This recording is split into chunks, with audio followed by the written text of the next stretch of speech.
로마서 14장. 믿음이 약한 사람을 받아들이고 논란이 있는 문제에 단언을 내리지 마십시오. 자기가 가지고 있는 믿음에 따라 모든 음식을 먹는 사람이 있지만 믿음이 약하여 채소만 먹는 사람도 있습니다. 모든 음식을 먹는 사람은 채소만 먹는 사람을 업신여기지 마십시오. 또 채소만 먹는 사람은 모든 음식을 먹는 사람을 비난하지 마십시오. 이는 하나님께서 그를 받으셨기 때문입니다. 여러분이 누구이기에 남의 종을 판단하십니까? 그가 서 있든지 넘어지든지 그것은 자기 주인이 관여할 문제입니다. 종이 서 있게 된다면 그것은 주님께서 그를 서게 할 수 있기 때문입니다.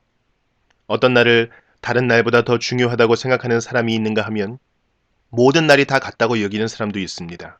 이럴 경우 사람마다 자기 마음에 확신이 있어야 합니다. 어떤 날을 더 중요하게 여기는 사람도 주님을 위해 그런 생각을 하는 것이고 어떤 음식이나 다 먹는 사람도 주님을 위해 먹는 것입니다. 그는 음식을 먹을 때 하나님께 감사한 마음을 갖습니다. 음식을 가려 먹는 사람도 주님을 위해 그리하며 그 사람도 하나님께 감사한 마음을 가집니다. 우리 중에 자기 자신만을 위해 사는 사람은 한 명도 없으며 자기 자신만을 위해 죽는 사람도 없습니다. 우리가 산다면 그것은 주님을 위해 사는 것이고 죽는다면 주님을 위해 죽는 것입니다.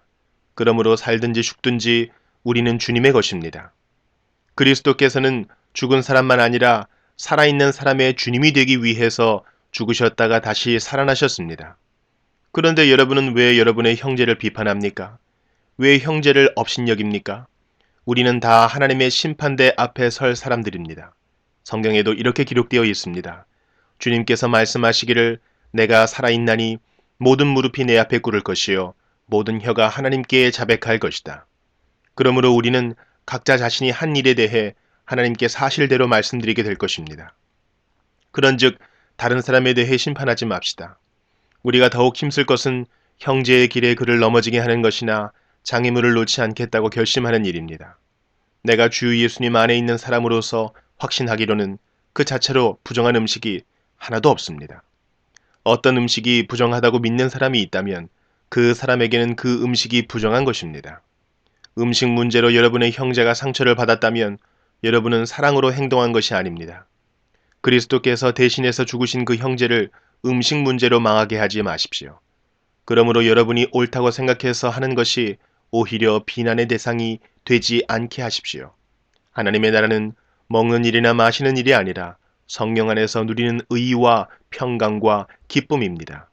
이런 마음으로 그리스도를 섬기는 사람은 하나님을 기쁘시게 하고 사람들에게도 인정을 받습니다. 그러므로 우리 모두 화평함을 이루는 일과 서로 덕을 세우는 일에 힘씁시다. 음식 문제로 하나님의 일을 무너뜨리지 않도록 합시다. 음식은 다 깨끗한 것이지만 어떤 음식을 먹은 것이 다른 사람을 넘어지게 한다면 그것을 먹는 것은 그 사람에게 좋지 못한 것입니다. 고기를 먹는다거나 술을 마신다거나 그 밖에 여러분의 형제를 넘어지게 하는 일은 하지 않는 것이 좋습니다. 여러분에게 어떤 신념이 있다면 그것은 여러분과 하나님 사이의 일로만 간직해 두십시오.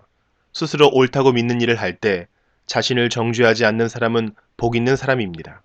그러나 의심을 하면서 먹는 사람은 정죄를 받은 것입니다. 그것은 믿음에서 나온 것이 아니기 때문입니다. 믿음에서 나오지 않은 것은 다 죄입니다.